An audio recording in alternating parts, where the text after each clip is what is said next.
Hello, everyone. Welcome to Bald&Balding. We are here with the one and only JCM Joe Berne. And we do have an announcement I want to make. If you look at our channel, you see that there's only one more show listed on our channel. And that's because with a heavy heart, I have to say, I've really been slacking and I have no one scheduled for August. So if you want to be on the show, please contact me because I'm launching a book next week and I don't have a lot of time. So please help me out. Contact me. We'll put you on the show. And I would like to say, please call him up to get on the show. Otherwise, we're going to end up doing 5 shows in August and they're all going to be this. Mike, come on, don't let me down. What? Mike? Oh, what, this? Yeah, they'll all be this. It'll be 5 shows of that. There you go. Nobody wants that. Well, so I've seen worse. But Mike will be reading chapter 18 from his first sci-fi outing on the first time we don't have someone. So there's that. Shane is here. Shane. Cinna is here. Nash, Wow, Cinna's early. Yes, she keeps promising she's going to come on the show sometime. So I don't know, maybe. Nice. Maybe in August. Well, Cinna, you've just been summoned. Cinna, you're on next Tuesday. Get ready. So, Joe, how are you doing? I'm pretty good. I'm yeah, it's hot. and you're the author now of 9 books, is that correct? So Shield of the Mothership comes out next week. At that point, there will be 8 books available for purchase. The Grimdwarf is ready to go. I just have to put it on Amazon, so that'll be 9. And then if you count the shorts, which you shouldn't. So, but I'm up to 9 things on Goodreads that you can rate. How about that? Because Zero Twist, I don't know why, but Zero Twist is like the free short I give. That's like 15,000 words. That's pretty short. I give it out with my newsletter, and that's that got. I don't know how that got a Goodreads page, but it did. I might have been my fault. Yeah. So that is the 7th book in the Hybrid Helix is coming out, and then I will get audio of the next 2 books in the Hybrid Helix, books 2 and 3, hopefully by the end of the year. Nice. Because that's what but I mean, I have a schedule with my narrator to get that done. It's not just like I'm hoping, right? He actually said he would do it. So we'll see. So you actually go into this whole thing with a plan. It's not so much a plan as I kept saying, hey man, can you do it? And he's like, I can squeeze you into the end of the year. And I'm like, well, let's do that then. So it's not that I'm planned out months in advance as much as I just take the earliest available slot from these people. Like my cover artist is the same way. It's like, I'm like, how many covers can you get me this year? It's like, I think I can do 2, or I'll release 2 books. So I write the books to when the covers are available. And then I schedule the books to when my editor can do them. So I usually schedule my line editor before I write the book. So I'll go to her and she'll say, in 3 months I can get you in. I'm like, all right, I'll start writing. Put me down. And then it's all just a terrible crush of anxiety to get it all. I was going to say, that's too much pressure to have to deal with. It is not smart. I make bad life choices. That's like my brand. Oh yeah, well, we're all about that. Well, yeah. I mean, this whole writing endeavor is one of them. So I don't know. But the way I do it is not smart. Looking at your Amazon page, you seem to have done pretty darn well. Are you at that point where you're just writing as a job now? No, I'm still I was being interviewed by this blogger, HC Newton, a really good guy, and he was asking me about my hourly rate. Like he wanted me sort of calculate how much money I'm pouring in and how many hours I spend writing. And I was like, I don't know, it's like negative $14 an hour. I don't know. What do you want? That's all. I don't know. My cover, the problem is I made probably bad business moves in terms of my cover artist is expensive, my editor who I love is expensive, and that turns this into at best a hobby, but it's cheaper than gambling or a coke habit. So I hear from it's a friend. All perspective, isn't it? Right. Yeah. So the best editor sloping machine. I found my editor through an ad on Reddit, which is the worst possible way to find an editor, but she's great. She works with me really, really well. Maybe it's the best way to find an editor then. I don't know. But, I found my editor by starting a YouTube channel with him. Yeah, that's the dumbass way to do it. I don't know. So I've never met. if we have a conflict, we're going to be live in a couple days anyway, and we can just act like the unhappy couple. There you go. Fortunately, we're old, so people just think. Get that odd couple vibe working, right? Remember that show? More Edith and Archie, really, but yeah, okay, I get where you're going. Oh, yeah. I love that. I love that show. I made a Gilligan's Island joke in my new book, and I'm like, how many of my audience is going to know what the hell Gilligan's Island is? I mean, everyone our age is going to know it, right? But like the young people, I don't know. In 2007, I was teaching ROTC at a university, and my first class was freshmen. And I asked them the first day, I said, hands up, who knows who the Fonz is? And like three of 20. Oh, God. And I just sat there and kind of went, okay, you're all going to have to like start binge watching Nickelodeon or something if you're going to understand half of what I tell you this next semester. It was around the same time I was teaching high school in the early 2000s. And I jokingly said, oh, my favorite movie came out before you guys were born. And like I said it as a joke, right? Because I was still like, I was in my 30s. And I was like, wait a minute. Nope, that was actually completely accurate. I was not. What's your favorite movie? I don't remember what I was thinking at the time. Probably like Purple Rain. Good chance of that. I don't know. If you ask me now, I don't know. I'd have to think about it. What's my favorite movie now? Would probably be something from South India. Probably. I'd have to think. I don't keep lists like that in my head. I don't know. Like what's your favorite book? I'm like, I don't know. I just always say Malazan. Malazan's just the easy answer. No one's going to argue with you if you say Malazan. They might think you're an idiot, but they're not going to argue. No one's going to want to like say like, but Malazan does. No one wants to go there.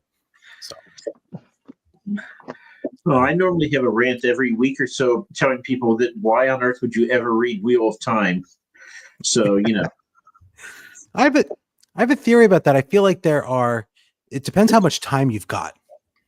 Like if you're like, when I was young and I remember I had summers where I had like all day to read and like no job. Like, I mean, when I was like 12, right? I didn't have a job because you really couldn't work. And I had all this time to kill. I would love for a book like Wheel of Time where I could spend 6 hours a day reading and like not just blow through it. But like now I'm lucky if I get 20 minutes a day to read. I want something that's more, Pushpa. Pushpa is probably going to be high on my list. RR is not my favorite. I like it, but it's too many down parts in RR, too much tension. So I would go more for Pushpa or Solar. I really liked Solar. Ganesh knows what movies I'm talking about. No one else should. Yeah, everybody, we're all just kind of nodding politely. I'm sorry. Yep. Yeah. We're trying to act like we're men of the world. So we're like, oh yeah, yeah. So I don't know what I'm saying, but yeah.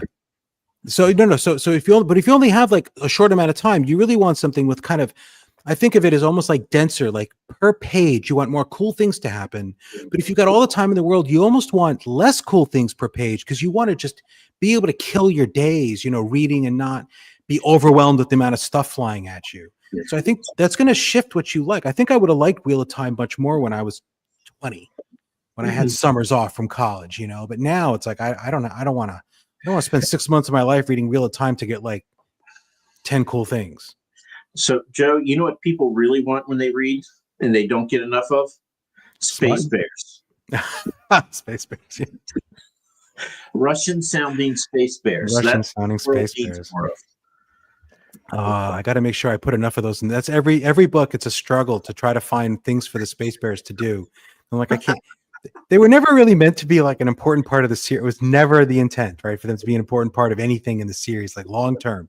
It was meant to be introduce them early and like they're like the story, and then it's over in book 1. Nope, but everyone loves them, and then I ended up sticking them in book 3, and then I can't not. I almost had this Aang, the one with the one-eyed, warlord space bear. I was going to have him as a vehicle for a very haughty talking cat in this book, but it didn't work.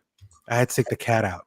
Yeah, people love the bears. I don't entirely know why, but oh, all right. Usman's going to read Shield the Mothership. Thank you, Usman. I hope you like it. It was well,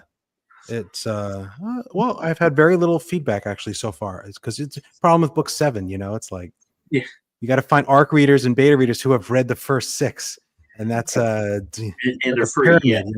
Yeah, you get a dwindling. It's kind of interesting looking at your Amazon page where they say, if you get X amount of reviews, you can expect that to kind of go in half on book 2 and et cetera, et cetera. And your reviews for your series is like 477, 255, 174, 109, 76, 37. It just, yeah. I mean, I would think a lot of the people who got to book 4 or 5 would keep going, right? But just maybe they're just bored of giving you the reviews at that point. Yeah, maybe. I know with me, if there's a long series like that, sometimes I don't want to read one. I want to read like 3 at once. So every couple of years, I'll go back and I'll read the 4 that came out or the 3 that came out. So I'm hoping that's a significant part of it, that they're just not keeping up, that people have read the first 4, like, oh, these were great. Once 8 comes out, I'll read the next 4 or something. But I don't know.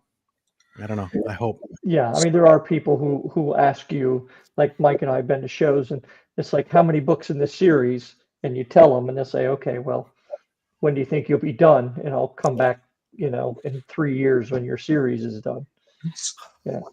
Yeah, my plan is for it to be very long. So like when they ask me that question, what am I looking at? I'm looking at like 33, 34, something like that. Oh my God. Right, the year 33, 2033. Okay. I'm sorry. Only 20. I was hoping to get 25 books in, but that takes me to 2033.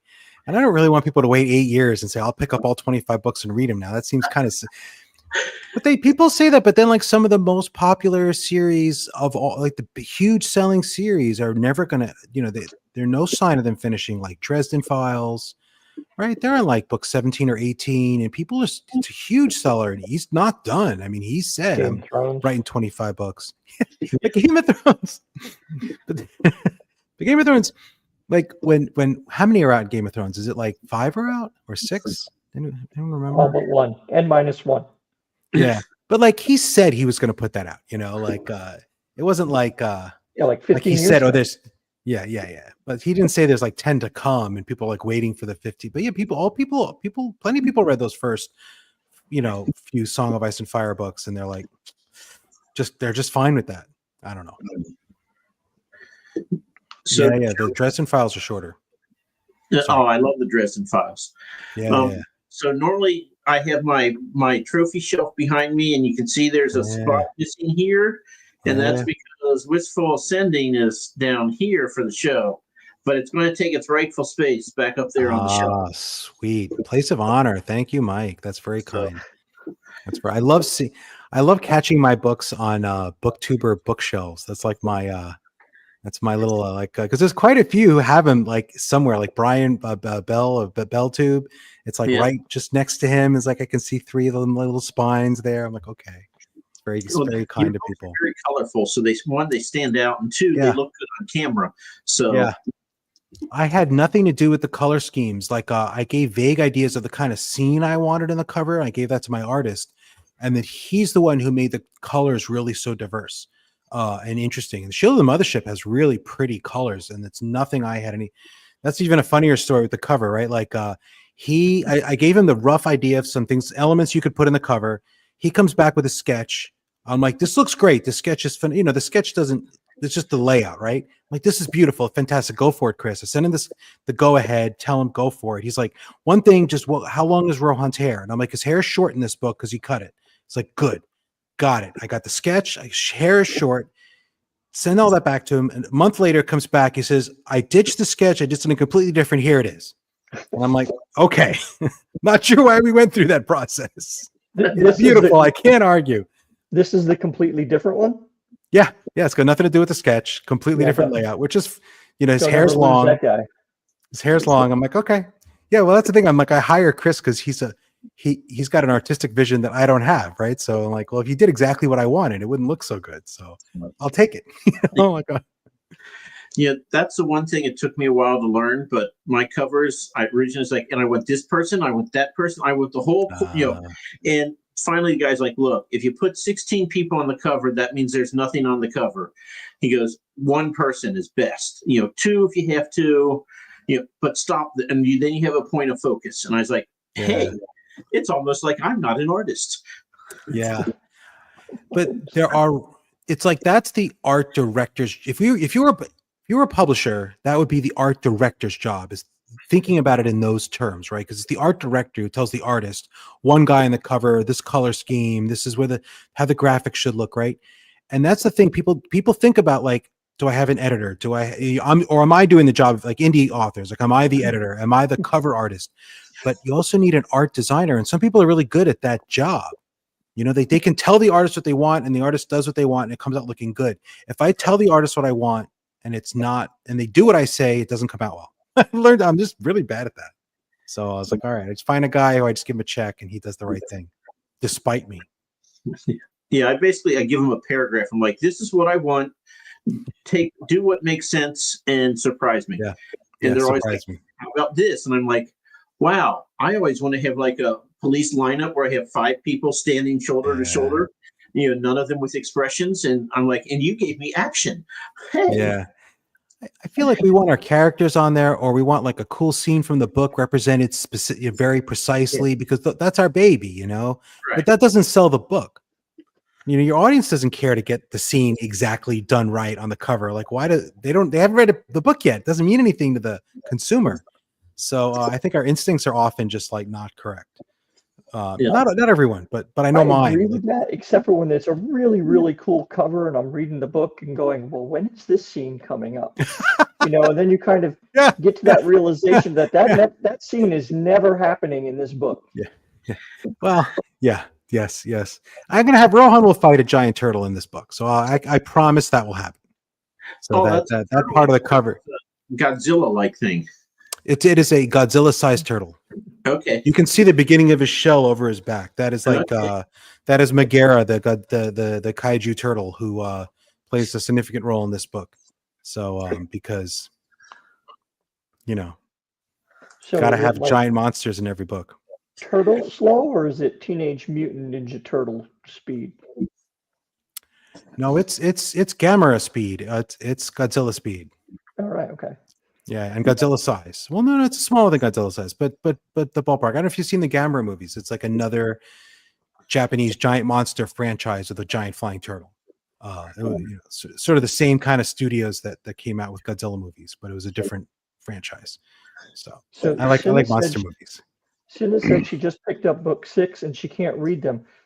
Cinna, if you're looking for other series that you want to buy but can't read, we can hook you up.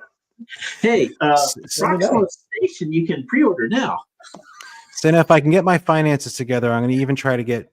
I'm committed to books 2 and 3 on audio this year, but I'm going to try to get 4 and 5 on audio early next year if I can swing it. The problem is money is getting tight because. So what do you do to support your habit? I write software for the financial company. I work for the company that owns the New York Stock Exchange, and I work for the wing of the company that sells financial data, mostly lots of stuff, but we're best known for bond evaluations. And I'm on the technical side. So I'm just like the guy who like makes sure the data gets from like one place to another, this file into this database, you know, in the right way, in the right shape. So yeah, nothing to do with the the books. So the books are really a way to just switch your brain completely around. Yes. And you know, remember that there is life outside of this. Yeah. And to me that the books are like a little bit about legacy, because I write software, but like it's nothing that like my kids would ever care about. You know, like I'm writing a software to get like, you know, these things into a database. No one outside the company would ever know who I am, right? But like I feel like with the books, I can kind of point my kids and say, look, I have an Amazon page with like these 8 books on there, and I got those reviews, and those like, that means something. And I don't have any other part of my life where I'm work-wise, you're kind of Chandler Bing. Yeah. Right. Yeah. Like when they say, what is Chandler's job? And nobody knows. Something to do with numbers. Yeah. But Chandler's coworkers, you imagine, could explain it, right? Or at least they understand what he does, right? But like it's exactly like that. Yeah. I'm a lot like, in other ways, not so much like Chandler, but yeah. And it's pretty lucrative, so it supports the hobby. Which is always good. You know, yeah. I mean, I couldn't do this the way I do it if I were like, I used to be a high school teacher, and I could not have afforded to lose the kind of money I'm losing as a writer on a high school teacher salary. There just isn't that much headroom. Right. You know, because So, in the immortal words of Andy Witham, you have to spend money to lose money. It's I love Andy. Yes, yes. Looking forward to his third book coming out really soon. yes. Oh my goodness, yes. The first two were excellent in the Rooker Flynn trilogy, so I'm looking forward to that third one. So, totally off topic. Which did you prefer, Blackjack or Rooker Flynn? My favorite of Andy's is the second book of Rooker Flynn. Yep, me too. Blackjack's not a YA book exactly, but it has YA elements, and that does not appeal to me. I think he did them well, but that's not my thing. I don't really care about boys coming of age. Like I did when I was a boy, but I just don't. I like Blackjack. I thought it was a really good book, but it wasn't written for me. You know what I mean? Right. Rooker Flynn was a little more grown up. The first book in the Rooker Flynn, I thought it was really well done, but it was a little dark for my taste. And that was deliberate. He's setting up, better stuff. But book 2, I thought was spot on for me. I forget what it's called. Oh shoot. One was the Crimes of Rooker Flynn, then like the Trial of Rooker Flynn. Yeah. Does that sound right? And then the Execution of Rooker Flynn is the third one, I think. Yep, don't hold me to that. I hope Andy's not listening. He'll think I'm a schmuck for not knowing the names of his books. But I'm definitely looking forward to the third one. And I definitely but Blackjack's the kind of book I recommend to people because I thought it was really good for what it was. And what it wasn't really aimed at me, but it's aimed at a lot of people like books like that. So I'm like, all right, so read that book. So yeah, that was me. All right, Senna love Rooker Flynn. And Andy does his own audio, which I'm sure is both a pain and helps with the money. So I asked him if he would consider narrating Proxima Station. I'm going to guess he said no, or did he? He's like, oh, that will really cut into my writing time. I'm like, yes, that's why I would pay you. Yeah. But I mean, it's 150 pages, so it's not like it's super long. But I don't know. I think he would knock it out of the park. And if he tells me no, then I'm going to go to the one who I know will absolutely just knock it out of the park, and that's Andrew Meredith. Yes. I don't. I've heard they're both. I've heard they're both. I've heard great things about both guys. I don't do audiobooks, so I have no. I don't even like listening to mine. You have to, right? Because my narrator will send me the raw files, and you gotta edit this. Check me for mistakes. I'm like, fine. So I listen to it, but I don't like doing it. I just don't like audio books. Got the title. Oh, thank you, Senna. We got the title. All right. Very proud of myself. Win for the day. So yeah, take them where you can get them. So you have the Rohan, whose adventure is not going to end anytime soon. Yeah, but there's an end. Like there's a plan. It's not just I'm going to keep writing books till I get tired, right? There's an arc that I have. Yeah, and you're writing Grim Dwarf. Is there anything else that Joe Byrne is going to be churning out here? I don't want to. I tend to overpromise and underdeliver because I think it's a lot. Writer. Yeah, I think it's very common. We get an idea and it seems like the coolest thing on earth, except in the 25 years ago, I would have had the cool idea. I would have told my wife about it. I would have maybe written a chapter and no one would have known. But now I get the idea and I can tweet it 5 minutes later. And then people are going to be like, what happened to that thing you tweeted? And I'm like, oh, I never got to it. I have a lot of ideas. There's 2 more books. There's 2 books I could write to continue the story in Partial Function, which it doesn't need.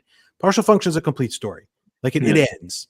But the Spicy Rohan book, that's an ongoing joke, is that I'll take all the Fade to Black scenes and I'll make a special edition of the Hybrid Helix with all the Fade to Black scenes filled in.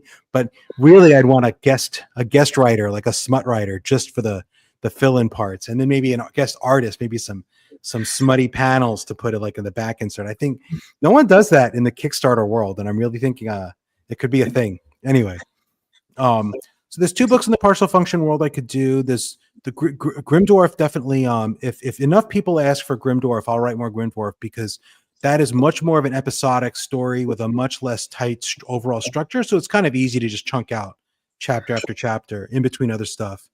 And then I have other ideas of things. I had an idea for a cozy fantasy about a female retired orc. This sounds familiar so far.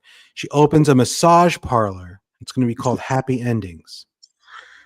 And I have Sounds not like a written that yet. crossover with Rohan. It could be. It could be. And then I had an idea for the Dragon Ridden. Right. This is a progression fantasy about people who run into battle with little tiny dragons riding their shoulders. And they have magic that involves bonds with the dragons. And I always thought that could do really well, but that would have to be more of a YA slant. But I figured dragon riders are passe. Let's have the dragons riding the people. That'll be the switch up. But who knows? So, Joe, I have to co-opt the show for a second. Go for it. And it's not to show my book, although I will. Since Bo is here, and Bo is going to be at WorldCon, there is an exclusive tag that you can get for your ID that will have the Berserker pictured here on it. There's only those are going to go fast. There are only 50, so you want your Berserker, trust me. And I'm sure Bo will just love that. You got to get a picture with him. Can't wait. I'm going to try to find Kristen as soon as I can when I get there on Wednesday. Okay, so apparently what it takes tonight. Does it now? Does it now? Yes. I've never gotten into TikTok, so I'll have to take your word for it, Senna. Thank you. TikTok is a great way to watch your life just go slipping by. Yeah. It is good if you're on a train or something, though, somewhere where you can't read because you'll puke. It's I can read on trains. That's one of my like a subway train? Yeah. I grew up on subways. Oh well. When I go to my job, which I have to commute, I've read Berne. Yeah. I grew up on Berne. I was like teethed on Berne. My mom gave me Berne books when I was like 10. So that was like some of my earliest fantasy reading was Berne. When I go to my job, it's like an 80-minute train ride. So because I have to go to the office sometimes, and I will get a lot of reading done on that train. No one talks about the Berne books anymore, Joe, but they were phenomenal. I mean, they're short, which I loved, but they were good. I think some of the issues around sexual consent maybe didn't age great. Well, yeah, that's true. And but they were. And then I have a theory that she burned a lot of goodwill by trying to turn them into sci-fi. Right? Yeah. Those are the books that they read like fantasy, right? It's kind of like Star Wars, right? You had the Force. The Force was just magic, and everyone was fine with that. Then they're like, no, it's midichlorians, it's science. And no one liked that. Like the fan community, and I feel because it's a genre switch. You're taking a fantasy because it's a science fantasy, right? Star Wars had spaceships, but it had magic too. And trying to say, the magic wasn't really magic; it was science fiction all along. And people don't like genre switches. People want to, they'll believe whatever, but you got to tell me up front. What crazy stuff am I going to have to suspend disbelief on? I'm fine with it, but tell me up front. So that's my theory. So, Joe, what year did you publish Wistful Ascending? End of 2020. And then I really rewrote it and republished it at the end of 21.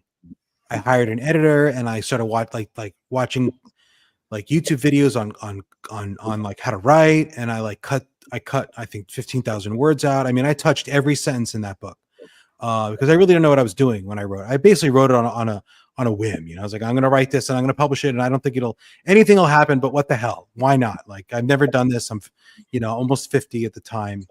I was like, let me go for it. So I did it.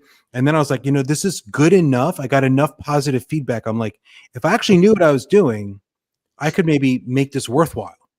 But I'm like, I don't know what I was doing. Like, I'd never read a book on like story structure, like I just had no training. So I tried to learn what I could, like from YouTube videos and like having an editor going back and forth. That poor woman. I do remember the fire lizards. Yes.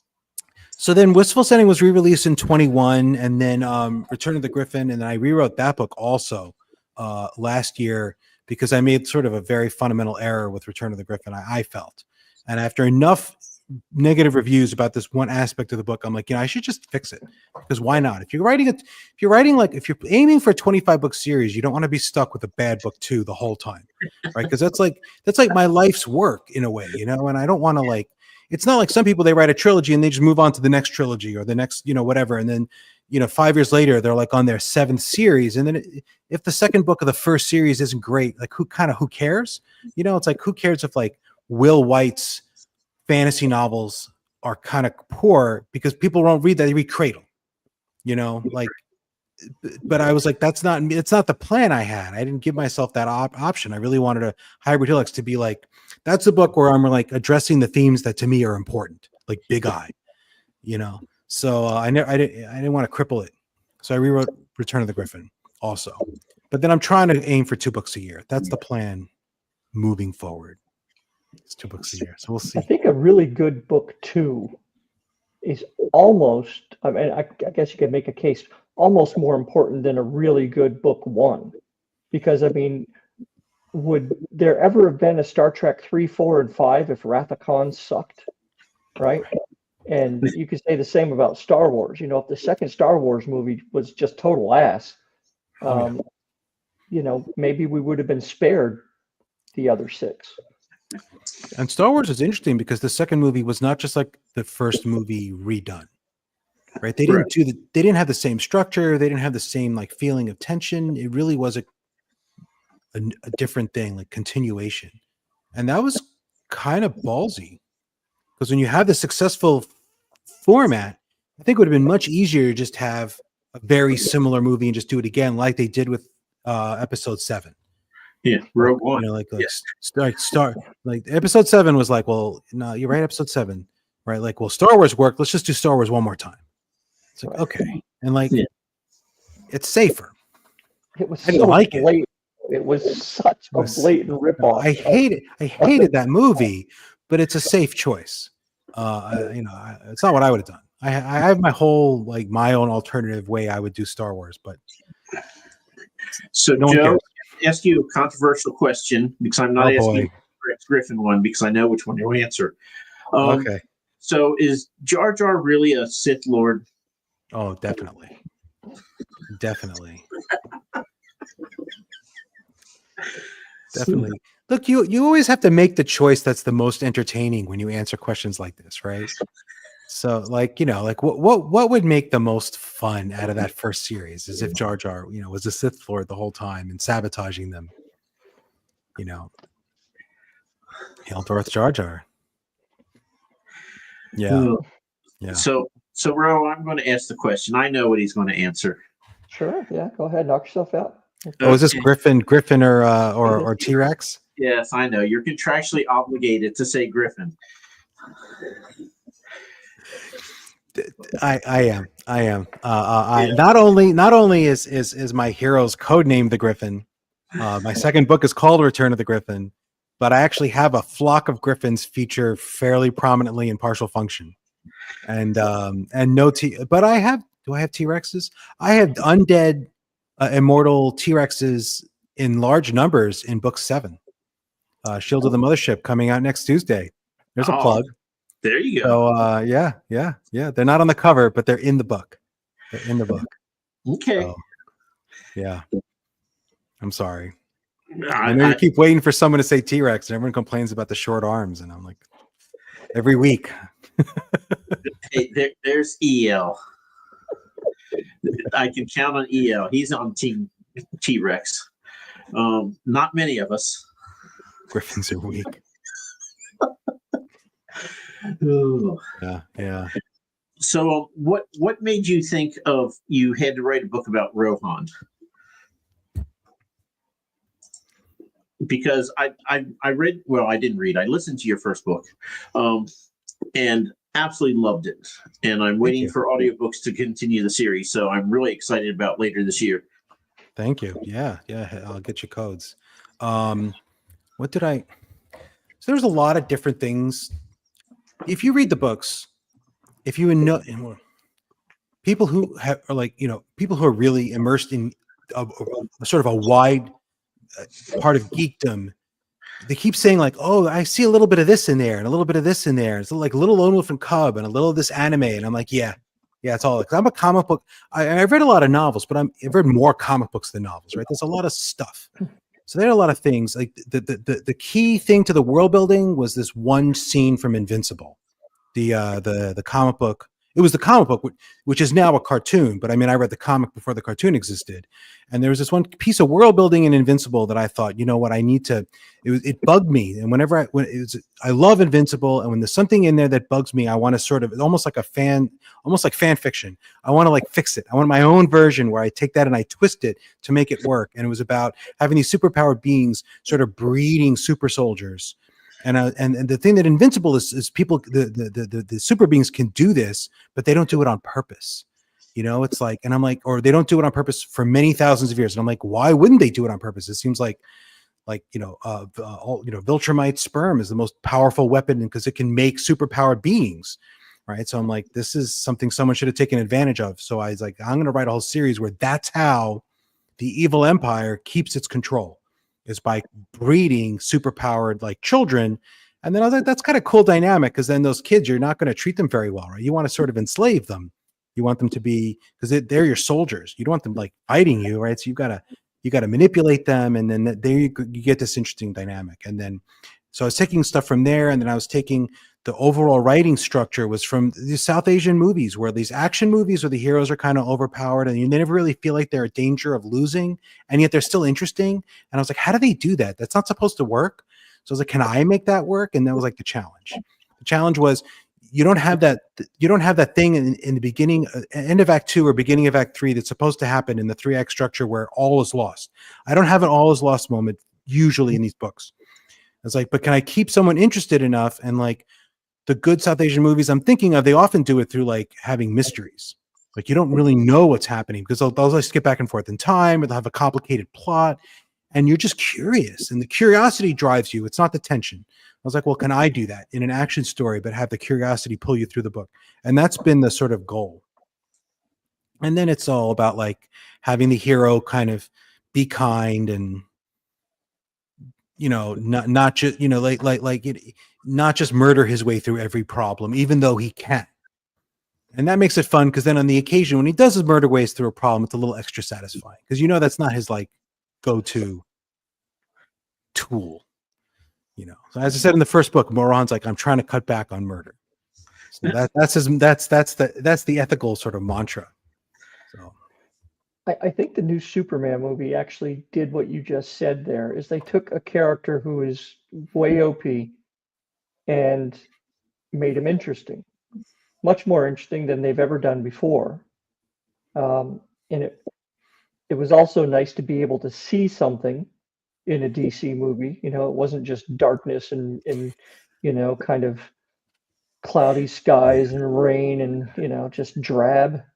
So it was nice to have an actual color palette to kind of look at. But yeah, they did that same thing.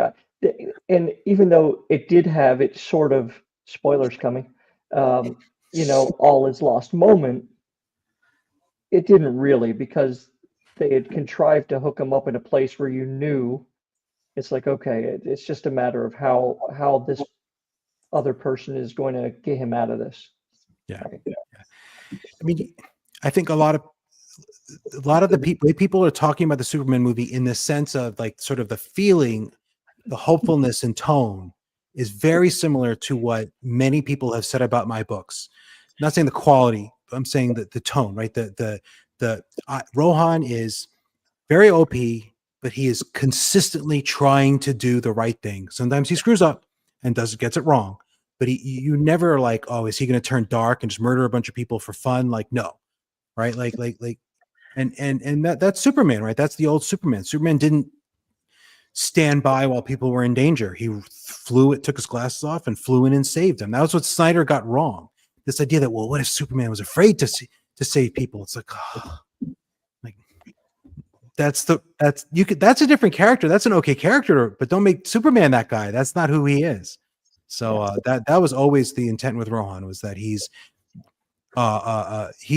you know, his beginning of Wishful Ascending, he's basically done bad things to the point where he's like, I am not going to do any more like really bad things. I'll die first. So I'm just going to like lay low, and I'm going to try to just be a nice person. And like, if no more genocide for me. That's how the book starts. Basically. So he's But he's got a past of genocide, right? He's been, he's been kind of like forced into it. It's not entirely his, but like he slaughtered whole civilizations with his bare hands, right? That's how the book starts. That's the backstory. And every once in a while, people are like, "Are you going to write those stories about him like wiping out like an entire planet's full of people, like in that 10 years he was working for the military?" I'm like, no one wants to read that. That would suck, right? It's be like, oh, he's like bathed in blood again, like no, I'm never writing that story. So Cena, just for you, we'll never have Joe on again, so that we won't be interesting and you can write, because that's what we do here. Yeah. So Joe, I have to ask, being the Renaissance man that you are, with books and the job and the traveling and the YouTube channel, and wow, where do you find the time? I neglect my wife and children. I think that's a key starting point. Well, I mean, I kind of kid, but my kids are grown. Like it's like I know other writers, like we're all on the older side, but I know people that are like early 30s with like small children. I'm like, I don't know how that they do that. Right? That's crazy. My kids are like, my youngest is 17. So like, I made him dinner today, but like he could have fed himself. You know what I mean? Like he doesn't need me for like daily maintenance. And then and at 14 or 15, let's face it, they're not paying any attention to you anyway. Right. You could be right next to them or gone for a week, and you'd be lucky if they noticed. Yeah, I mean, I'll get him for 10 minutes, 15 minutes. I'll make him come to the store with me so he can get snacks, and he'll come and then he'll talk to me in the car. But that's all I'm getting. So, and then my wife works a lot, and that really helps and she has her own hobbies. She's at book club right now, so she's like, and she's pretty understanding about me saying, "Look, this is important to me." Does she ever take your book to book club? She will take my cards and give them out to people that she meets in places. Like she'll start talking, "Oh, my husband's an author," and like, "Oh, what is right? Here's a card," and she'll give my cards away. She's giving away way more of my cards than I have to like people, which I find really funny. She's book club is older people, like they're all senior citizens in our community. They're not reading stuff like mine. She has read my books, which I did not want her to, but she did. It's okay. Yeah, and then I also save time by most of the time, most days I work from home, and that helps because I can really get my job done in 8 or 9 hours, and I'm not bookending that with an hour commute, right? So right there, I'm saving time, and yeah. So Joe, I want to see who's going to win between the three of us for who reads the most of other people's works. So I'm how gonna many lose. have you read this year? Oh, I don't even think it's 20. 20? Oh my God! I know it's less. I'm not. I don't read nearly enough. I'm kind of and this is a year when I'm trying to read more books. I had some very minor vision problems. Yeah, they tell you when you're a kid that's going to happen. Oh, I might have read like 17, 18 books. I'm looking at my Goodreads. I might have read 17 or 18 books this year. It's way more than I thought. Are those all books? You know what helped get me reading more was there's a few, like I know a few booktubers who are like, oh, like AR Rhythm would say like, oh, come read like Red Rising with me. And I was like, all right, because I mean it's fun to talk to him about the books, even if I don't like the Red Rising books. Like at least we had this fun chat at the end, so it motivates me to read the book. And then Joe Carroll said like, come read Dungeon Crawler Carl with me, and I'm like, okay. And like I don't know that I would have picked up Dungeon Crawler Carl if not for Joe, and I'm really enjoying those. I really like those books. But that kind of keeps me on track. And then I'm trying to read books of people like I met Sebastian de Castell. I like name dropping Sebastian. He's like one of the most famous authors that I've actually hung out with, right? Because he was at Worldcon, he's at the bar, and I'm like, I'll buy you a drink, and he's like, I'll take a drink. So we hung out, right? And so now I'm like, I got to read his book because I don't want to see him at Worldcon if he's there. I don't even know if he's going. I don't want to see him and be like, oh, and we met you a year ago, and I still haven't read any of your books. And he's a kind of a big deal, right? If he hasn't read mine, that's fine, but I can't not have read his. And I loved it, man. Trader's Blade was amazing. So that helps me read more. I also read a lot of manhwa. Like I have webtoons on my phone, so at night I'm in bed and I have like 8 different or 15 different series I keep up with on. Those are like the comics that scroll vertically on your phone, Korean web comics. So every comic is like this really long, skinny strip. It's meant to scroll on your phone. It's not formatted to print. Dick Castell's not coming to Worldcon. Okay, there's other people at Worldcon. So I read a lot of that. And I try to read my friends' books, but that's also not always part of the problem. Is I'm friends with people who are writing books that aren't really my taste. It may be YA, for example, right? And I'm like, nothing wrong with writing YA. It's just like, so then I feel like you're my friend. I should read you. But then, so there's a long list of books on my TBR that I will get to sooner or later. So I think you have me beat. I don't have an exact number, but I'm probably 14, 15, somewhere around there. Okay. Yeah. So, Ro, how about you? Okay. 4. I've maybe read or listened to 5 or 6 books this year. Okay. It's hard when you're writing and living, right? Like work and used car. So, Ro, are we ready for Sure. Oh boy. Bulb Dome? I'm curious what Rohan is going to do in the Bulb Dome because he can pretty much slay anything, in a heartbeat. But does he want? It's not about slaying it, man. So besides, you have to roll the dice for him to slay anything, so chances aren't good. He is awfully good at the murdering. He's awfully good at the murdering. So, Joe, you've seen the Bulb Dome before? I believe I have, yes. Yeah. Okay, so what is your favorite color? Purple. He has a purple fizzy potion guaranteed to work. Don't know what it does, though. Sounds like a lot of D&D games I was in as a youngster. Okay, rolling the dice. And as always, this is just ChatGPT because I didn't have time to come up with 20 different scenarios. Isn't purple a Mad Dog color? Mad Dog 2020, yes. That is what he has. So he is in the Giant's Graveyard. Monolithic bones lay half buried in the desolate valley, forming arches and bridges over the cracked earth. Wind whistles through the hollow skulls, and strange thorny plants have taken root in rib cages. Deep within the eye sockets of ancient skulls, emeralds and gold coins glimmer faintly, guarded by stone-scaled lizards that move in perfect silence. Okay.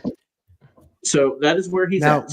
What is the rules with the potion? Like, can he smell it without using it? He sure, but smells he like doesn't. Moxie. Well, because Rohan, above all else, is a drinker. So I'm thinking first step is he's going to see if this potion is something he should be drinking recreationally. Have you ever had Moxie? Have I ever had Moxie? I don't think so. I know what it is, right? It's a soda. It's a soda brand, isn't it? Yeah, it's freaking poison, but yeah, they made it as a soda, as something drinkable. Okay. It's the nastiest thing you've ever put in your mouth. Where is that local to? Is that I feel like New I had a friend England. from New England. Okay, I had a friend from Connecticut, and I remember him getting excited when he found Moxie in some place.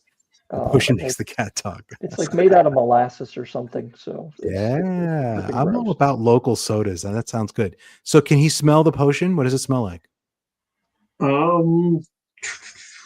It smells like hot damn. Like what? Or what's the cinnamon liquor drink? You mean Fireball? Fireball. Yeah. It smells like Fireball. Okay, he's gonna recork it because Fireball is the drink of desperation. You don't just drink Fireball when you're bad decisions. But you have to really be needing a drink, and Fireball is the only thing you've got, and then it's fine. But you don't just drink it if you're in a good mood and you're just starting. Okay, so he's gonna recork it, and he's gonna go for the emeralds, and so walks over to the place where the emeralds are. Well, hold on, because we have to finish outfitting him. He gets Oh, his, okay. he gets his weapon or common item. Which does he want? And because Weapon it's or what? he can get an actual weapon, or he can get a random common item. Random I have common a item. common. He doesn't need a weapon. Okay, I got it. Mike, I got it. Oh He boy. has a coaster. Ooh, That's the perfect thing to have when you've got a potion, yeah. right? All right. So, Does he so have he like? Does he have his normal outfit? Can I assume he has like his pockets and stuff? but they're empty. Sure. Yeah, but I'm going to put the coaster in the pocket Oh, and the okay. drink Okay, and yeah. maybe the drink in the pocket, and he's going to walk over, start heading over to where the jewels are because everybody loves jewels. But there's still more. Oh, But there's still more. there, as he's going and picking up the jewels, he hears sort of like a snorting sort of noise, and he looks up, and he looks way up. It's a 20-foot tall minotaur. I mean, he's used to fighting 60-foot kaiju, so this is nothing. But Hey, Mike, yes, I thought if he picked a common item, he got a common animal. he's Rohan, so no, he's facing a fantasy All right, creature. all right. 20-foot tall minotaur Yes, drinks the fireball. nice. You don't want to just go sober into a 20-foot minotaur. You want a little. They got something to take the edge off. It's the Flame Heart Brew. It allows a drinker to become immune to fire and project flames from their hands. Dude, that's like Okay. the third time in 2 weeks you've rolled that. Keep rolling 11s on my 12-sided die. I don't know what to tell you. All right, you need to switch that up. Okay, is the minotaur aggressive seeming? Is he calm? Is he He's saying hello? snorting. He has his double-sided axe on his shoulder. He looks kind of angry, and he's walking towards you. Oh, he has a ring in his nose, also a big thick Okay. iron. Okay. Well, it's Rohan. He's going to say, "Hey, man, what's going on? So, How are you?" Because Rohan speaks the universal language, so he can talk to anybody. Okay, That's canon. nice. No, it is. It's in the books. Yeah, I have a whole thing about the it. Minotaur does not respond. He just keeps walking closer and kind of getting a little more agitated. More agitated. Okay, Rohan's going to back away, hands up, and get the flames ready. Start the flames going. It's like, all right, man. Not looking for any trouble, but Minotaur I can says, be it if that's what you need. Minotaur says, "Hey, boy, you got a pretty mouth."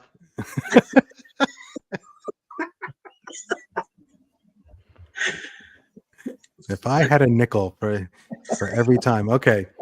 I think it's time to, as far as I can. I don't want to swear to this, but I don't think Rowan's ever fired. But fire speech on Duolingo. That would be nice. If he's gonna fire, shoot flames out of his hands. He has not done that before. She's gonna shoot flames out of his hands at the Minotaur. I hear banjos. Minotaurs can't play the banjo. Banjo's a civilized instrument. So, am I rolling for this? Yeah, but I mean, it's a 20-foot tall Minotaur who's right there. All he could do is hold his hands out. So let's say a 7, Mike. Can you manage a 7? Let's see. Let me look. That happens to be my book right there. 12.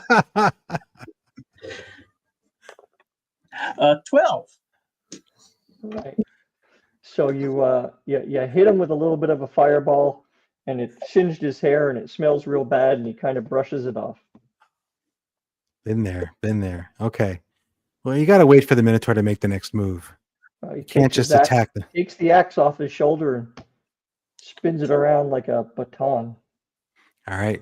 I'm going to have to go with flying up and punching the Minotaur in the nose. Because that's what Rohan does in these situations. Okay. 15. 2. That's 2. Almost a critical miss, punching a giant Minotaur in the nose. This is what you get with Mike. So you worse. go to step up to launch yourself off, and you trip. That's good. But luckily, it's probably make it harder for him to hit me because he probably wouldn't have expected me to just sprawl on the floor. No, that definitely took him by surprise. So he go. is going to swing his double-sided battle axe at you like you are a croquet ball, and he's going to use the flat of his axe. So give me a 14, Mike. I will give you a 3. And he drops his axe. It hits the ground and it kind of bends his wrist a little bit weird, and the handle falls next to you. Okay. Okay. All right. Well, I'm not picking up the axe. I'm going for a hoof. Grab a hoof to lift it and toss this guy in his ass or face. You're going to like caber toss a minotaur? Yeah, Rohan can do that. He's basically Superman. Yeah, he's basically Superman. Yeah, this really isn't a fair fight. Sure, 14. 2. I think I just ate a hoof. You see the problem here, Joe. In this world, he may be all that in your world, but this is Mike's world. And in Mike's world, everybody is Don Knotts. Probably tell the Minotaur something like, dude, we can keep doing this all day, but none of us are going to get anything accomplished the way Mike rolls. So, Joe, Michael Roberti was here, and after he and the Minotaur or the Manticore missed multiple times in a row, they decided just to sit down and have a tea party since neither one of them could hit. Mm-hmm. That's a very Rohan thing to do. I shouldn't have started with the fire with the I shouldn't have had the drink first. I could have shared it with the Minotaur. Could have offered him a drink. That wasn't a good move. You're laying on his foot now. Yeah. Right? Minotaur. Probably feeling pretty embarrassed. That's not the first He time. reaches down and grabs his axe and picks you up by the back of the shirt and kind of sets you down on your feet. Okay. Oh, that's thank you. Thank you. Appreciate that. Do you want to continue this? This is the Minotaur talking to you. No, I'm good, man. I'm good at I wish I had a drink to offer you. You know a place around here we could grab some beer? Yes, I do. Let's Absolutely. go. Let's go. He points over the little horizon there. And, and he grabs a couple golden coins. That's right. He walks you through There the thing first, and you pick up some gems. Yeah, I'll let him handle it. I want to. On your merry way. If we would have gone again, I would have got a 10 that time. Yeah. There you go. But that's a good outcome for Rohan. Makes a new friend, right? Gets to have some beer.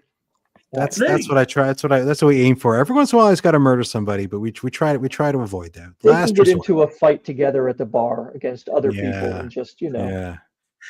This would have been a good scenario for the Grim Dwarf, who does fight Minotaurs and stuff on a more regular basis, and also goes to more bars.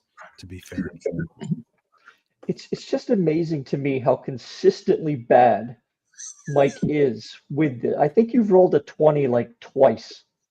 But the thing is, that's so unlikely. I feel like he must be banking the luck somewhere metaphysical. Like, we need to just get Mike to an actual casino, and maybe all the bad rolls will be counterbalanced by something he can do on a slot machine. Are you willing to fund that? No. Are you willing to take that chance? I'm not a gambler, or I gamble enough with just the writing thing. That's my big gamble. That uses up all my risk tolerance. Is used up on. I think Mike's luck comes from going to shows, and then he comes back and says, "Oh, Ro, this show was brilliant. I sold like a gajillion whatever," and then I go to the show and it's like absolute dog shit. Yeah. You know, nobody's there, and the weather's bad, and they didn't advertise, and there was a pile up on the highway, and nobody can get into the venue. And I have still not done hand selling at a show. That sounds like it'd be interesting. It's fun. No. What?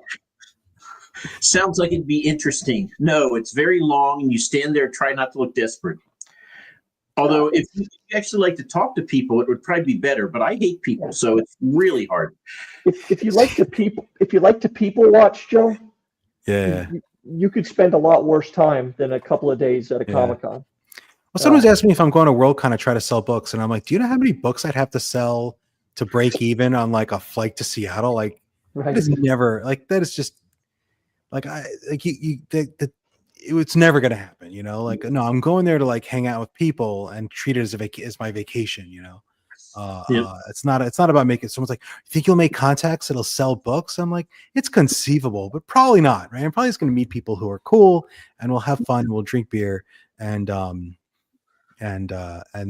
that'll be a win. It's not about having you. So Joe, are you going to make it into the conference, or are you just going to be at the bar the entire time? No, I mean I'm on two panels, and I have a table thing. And what I usually do is I usually sort of make a rough idea of a few panels I want to go to, and then I usually get to like half of them and the other half I forget because I'm at the bar talking to someone. Depends how the bar scene's like. That's been my experience at Dragon Con. So Dragon Con has a lot of stuff going on, and what I've done is I've spent like I'm at the bar, and then I go to a panel and come back to the bar. So I was spending like 12 hours a day at the bar, which was really fun. Because at Dragon Con, there's a bar where the authors hang out. It's like a particular spot, right? And all the authors know. So that was really fun. And it's also, that's also, it's much closer to me. It's in Atlanta. It's not across the country. So I plan to do the same thing at Worldcon, but I'm really just going to I don't like having an itinerary, because I feel like then you're just setting yourself up but then you miss the thing you were looking forward to. I'm just going to come to my panels, and then everything else I'll play it by ear. And then usually also I'll go to a panel if I'm hanging out with someone, they're like, "Oh, I'm going to this panel." I'll follow you, and then what panels are you a part of? So I'm a panel. One is long form YouTube video content with Bookborn, Palma Pickering, and John Mitten from Talking Story. And I'm going to be forever known as that guy sitting next to Bookborn, because like no one is going to know who the hell I am at this panel. It's going to be really funny. It's going to be me, Palmer's moderating. So I'm going to be there with John Mitten and Bookborn as though I belong on stage with those two, which I find hilarious. But but I'm looking forward to that, because I've been wanting to meet Bookborn. Bookborn was my judge in SPIFBO. And my book never got to her because, she had like 5 people each read like 6 of the books out of her 30, and they each picked one semifinalist, and she read the semifinalists. And my judge had Wistful and some other book down to like to the wire, and like, I can't decide, but I have to pick one of these, and I picked the other one. And so my book never got into Bookborn's hands, and I'm like, oh. So I've kind of felt like I've been wanting to like interact with her in some way, because I almost got her to read my book, and then it didn't happen. So and then I'm what the hell's this? And then one is a table talk, which is where I think you just sit there and you have a table and people can come and chat with you if they want, and like you're just like open season. And I think that makes probably more sense if someone is a more famous author, but I'm hoping someone shows up and talks to me, maybe someone who knows me from Twitter or something. I have some social media presence, people show up to that. And then there's one other thing I'm on. I can't remember what it is. I should know, but it's not with people I know. This with authors I'm not as familiar with. I should really look at that again. So I just want to tell Sina, you have to read Palmer's books. She's amazing. I read Darktown, or I listened to it because I don't read. I listen. But I don't like lit RPG, and the main character is a 14-year-old girl. And it was amazing. And I don't know how you can do that. Everything she writes, they're all very different from one another, and they're always good. Yeah. I mean, 2 of them have been semifinalists, and SPIFBO and Darktown has not made it there yet. So I'm sure it'll be at least a semifinalist. And look at this. Would totally cosplay as a bear. That's a whole different convention. Yeah. So Joe, unlike you, at Worldcon, you know what I have scheduled? Not a single thing. I didn't sign up for any panels. I haven't even looked at the schedule. The only thing is I told Palmer is, you know what, you're doing the freebie lounge. I'll go be your lieutenant. So I'm going to be at the freebie lounge, and if there's too many people there, I'm just going to walk away. Aren't you getting a tattoo on your head? No. Because we'd have to get to 500, and we're at 429. So I have to remember to sign my books at the freebie lounge, because I have books there and I have a pen. So I want to go and sign the books that I have there, and I want to get book plates. So, hey, Joe, Palmer did mention that she is going to have book signing at the freebie lounge. So talk to her. Nice. Love it. Isn't that cute? Nice. And then it's glossier than I want. So I don't know if this is going to work, but I'm going to try it. So, yeah, talk to Palmer, because she said she's going to set up a schedule where you can go and sign your books at the freebie lounge. Oh, So schedule. That makes sense. Yeah. She's very organized. She's moderating that other panel, and she already reached out to us to like discuss what we were like pre-discuss what we were going to talk about. I'm like, okay. I was going to just wing it, but if you want to talk about it beforehand, that sounds good too. So yeah, she's great. She's great. I'm looking forward to that. Yeah, well, but Mike, we'll find you people to talk to. Do not worry. no, that's not what I want. I want to look at people from afar, maybe upstairs, and just look down at them and think really, deep and serious, unkind thoughts. We'll get you a few drinks in you. You'll be fine. You'll be garrulous. You'll be talking to everybody. It'll be a grand time. And then you can like name drop afterwards about how you had like, lunch with George R.R. Martin or something. Oh, no, I hate his work. I don't want to have lunch with him. Well, maybe not him. Same with Joe Abercrombie. So, maybe I'll be like, I told Joe Abercrombie he doesn't know what a plot is. Maybe that's what I would come back from World Cons. Maybe I won't hang out with you. If you feel the need to tell Joe he doesn't know how to plot. Maybe I'll be at the other side of the con. You'll be upstairs watching, going, Mike's going over to talk to Abercrombie.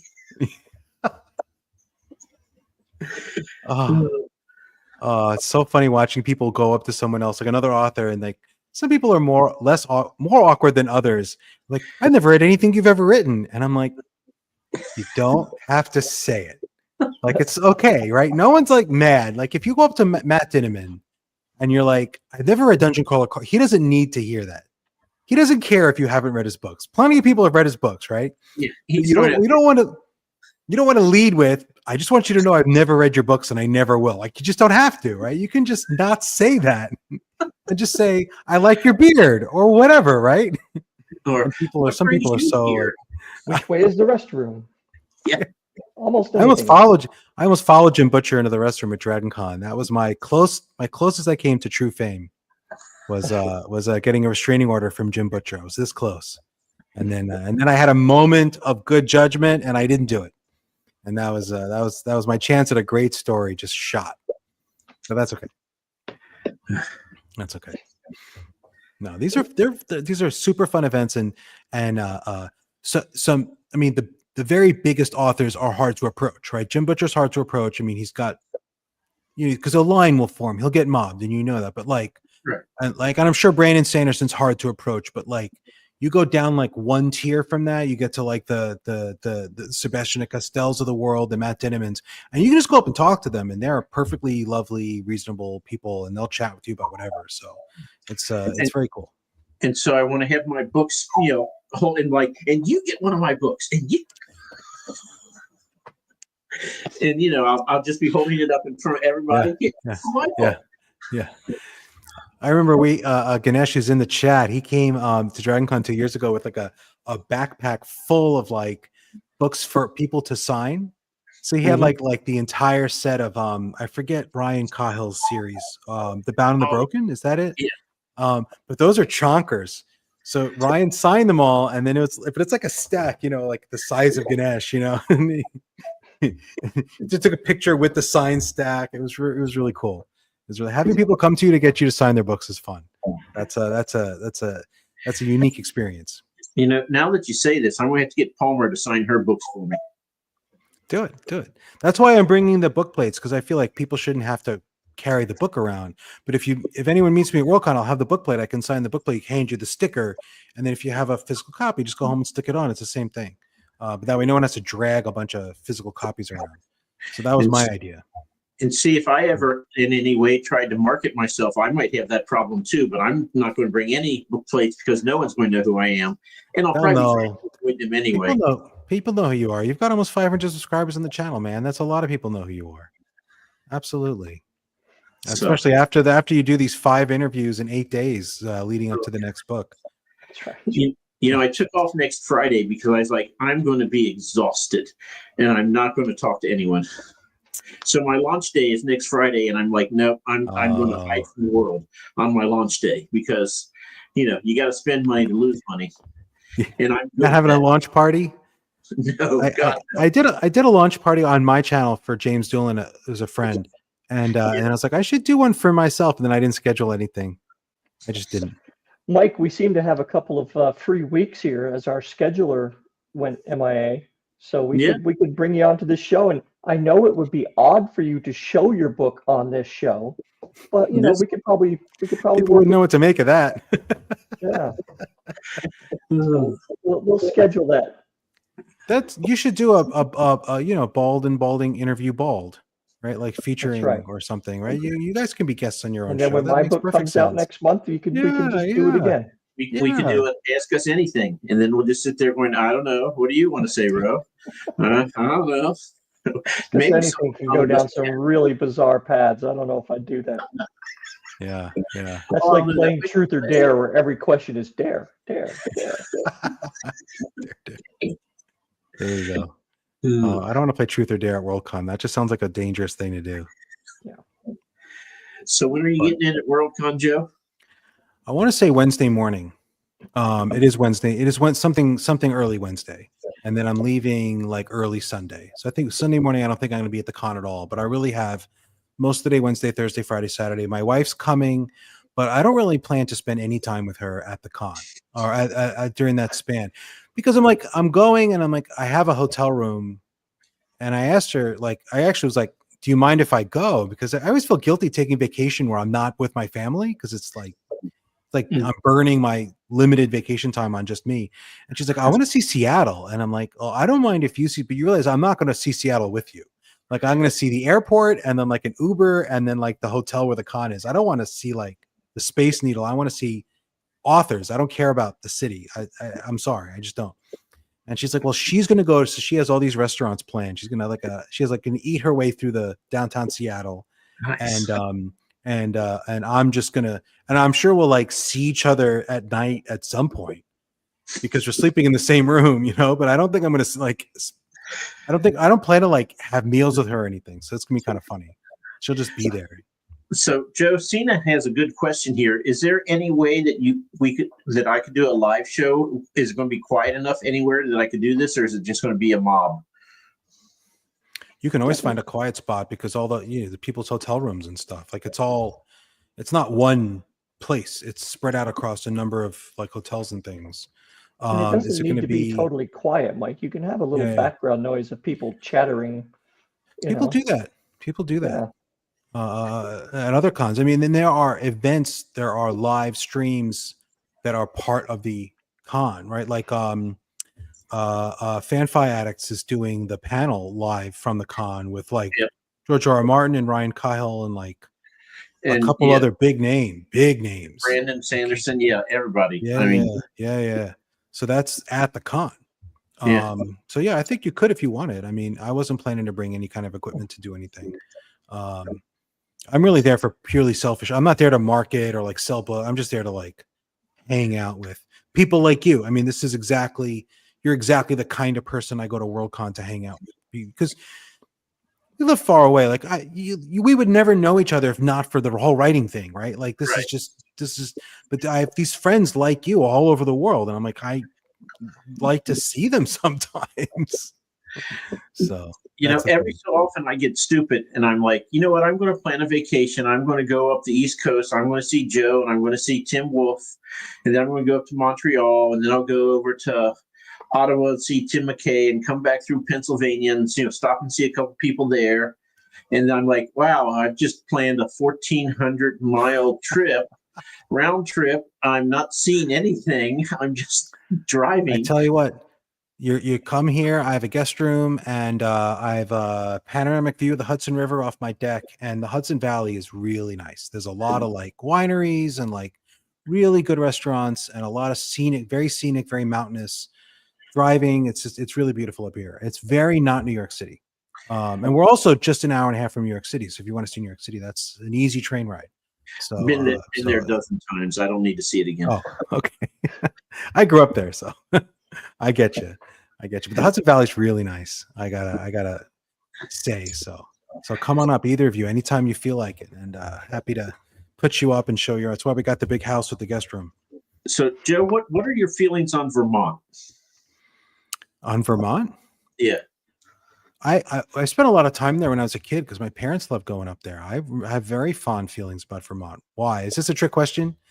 He was trying to make be a trick question. I haven't spent a lot of time there recently. I have cousins with a like a ski house in Vermont, like a place in the near the skiing areas. My cousins are really into. I'm not a skier, but I love it. I love it up there. My parents really love New England, so that was the thing, right? We would get in the car, go to Vermont, go to New Hampshire, a little bit of Maine, maybe. I've spent more time in Maine than Vermont as an adult because my wife really likes lobster. So we honeymooned in Maine. Our honeymoon was in Portland, Maine, and Kennebunkport, Maine, and yeah. But I like Vermont a lot. Okay. Nice try, Mike. I just curious, I think EL's feeling salty because I never said I was going to drive to Texas. If you want me to shit on a place, you can. I'm going to have to be the guy that Oh, thank you. Puts this up again and Appreciate ask you that. to tell us when it comes out once more.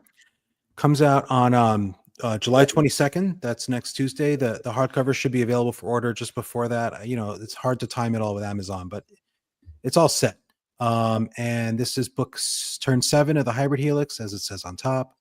And this is where we find out the birds and the bees of spaceships. And Rohan gets to punch a giant turtle. Among other, lots of things will get punched because that's what happens in these books. And what else? Undead T-Rexes. And some T-Rexes and some Velociraptors, some undead Velociraptors. We get a lot of that kind of stuff. And thank you, El. Yeah, the color scheme in that, just I love that. Oh, sweet, thank you. Yeah, so I was very happy with this book. It's the I don't want to give too much away, but it's slow transition from Rohan reacting to things that happen to taking charge and taking more initiative, and that's the arc of the series.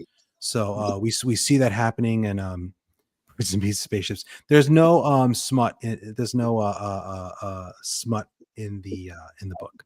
So, but we do find out where baby starships come from in this one. So, Joe, you should know that EL is actually a collection of cyborgs. That's why he publishes a book every 2 months. He reads, 74 books a year. He has a full-time job. He has wife and kids. It's a collection of cyborgs. So it's not just one. That's amazing. Yeah. He is the Borg. Yeah. I wish I could, man. Writing 3 books a year, man, is just killing me. Like, trying to get the plots together and the structure. Just book 8 is tearing me a new one right now. So, and I just want to tell Cena, I don't know, maybe you missed it, but books 2 and 3 are coming out on audiobook sometime, maybe the end of this year, maybe early next year. So they're being recorded this year. So I don't know exactly when they'll be out. It's got to go through the whole Audible process and editing and all that. But yeah, and this year, books 2 and 3, definitely Cena. So Cena will be hooked up. We'll be able to continue the series. See, I complain usually to my dog, who doesn't tell me to shut up, which is why I complain to him. But I'm always like, Joe Byrne and P.L. Stewart, both of them put their first book out on an audiobook. I love both their series. I want to continue, and they're not putting out anything else.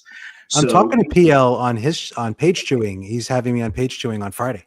Nice. So that should be a nice chat. He's going to be on my show Monday, a very Canadian creature creation.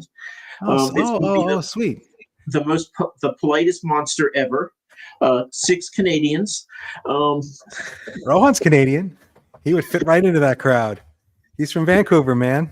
No place I've never been. So Joe, we're going to have you on Creature Creation sometime. Absolutely. Have you been on it before? I have not. I've been on this once before with you guys, and that's it. Yep. Okay, well, definitely we'll have to do a Creature Creation. That sounds fantastic. Maybe we'll do the New York version after we do Canada, and you can see what the difference is like. New York will just be a giant rat. With a pizza. But at least a rat. I've seen some scary freaking rats in New York. But I grew up in the city, so it's a thing. Now I see deer. Lots of deer where I live. The deer here are bold, man. They'll just get out in the middle of the road and stare you down as you drive at them. Well, they're New York deer. Right. Yeah, they really are. They got What you switchblades, looking man. at? Huh? Keep driving. That is exactly right. That is exactly right. So, All Joe, right. Absolutely. just Joe, real I know. quick before we go, we've had a New York rat before. Sweet. Oh God. Mushrooms. Very nice. Very nice. So, Hey, thank yes. you guys so much for having me on. I really appreciate it. This was great fun. Yeah, thanks for coming back. Oh, my pleasure. My pleasure. Yeah, you clearly make poor judgments even before you go to the bar. I really do. Oh, I don't need alcohol to make bad decisions. It helps, but I don't need it. Some of us So- are just gifted that way. So- Just a knack. Exactly. Everyone, make sure you go and buy Joe's book on Tuesday. Yep. And then on Friday, this is coming out. So, it's much Sweet. shorter. Much shorter. And then yeah. don't forget to hit that like and subscribe Like and button subscribe. here if you would. Like and subscribe. Because we still have a little bit of time left before Mike goes out west. And if we can get to 500, he'll ink his head. You get Adrian Gibson to do the tattoo for you, maybe. That was the plan, but we were supposed to get to 500 before the end of last year, and we're at 429. So, Sorry, man. Sorry. everyone keeps saying they're going to start a bot farm and get us there, and no one follows through. So, All right. Thanks, Yeah. everybody, for joining us. Thank you all. And, thank you, Joe. Absolutely. Thank you. My pleasure.